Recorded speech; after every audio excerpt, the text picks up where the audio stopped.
ભાજપના ઉમેદવાર નિલેશ કુંભાણીનું ફોર્મ રદ થવાની શક્યતાઓ છે। નિલેશ કુંભાણીનું ફોર્મ રદ થયાની મૌખિક સૂચના મળી ચૂકી છે। હજુ સુધી લેખિતમાં કોઈ માહિતી ન મળી હોવાની વાત નૈશદભાઈએ કરી। કોંગ્રેસ તરફથી 24 કલાકનો સમયની માંગ કરવામાં આવી હતી। આવતીકાલે સવારે 9 વાગ્યા સુધીનો સમય આપવામાં આવ્યો છે। આવતીકાલે સવારે 9 વાગ્યા સુધીમાં આખું ચિત્ર સ્પષ્ટ થશે।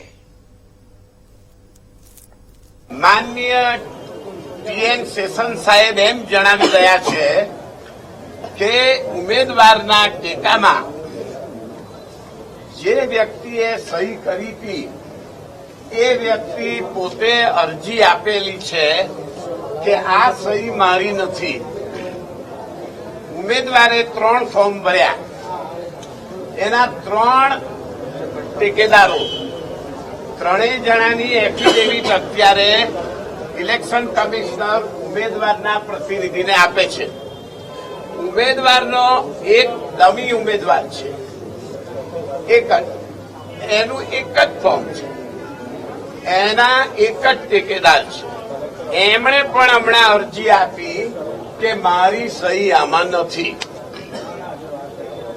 આ લોકતંત્રની ચૂંટણીનું ફારસ છે કે ટીએન સેશન સાહેબ કમિશનરનું ફારસ છે?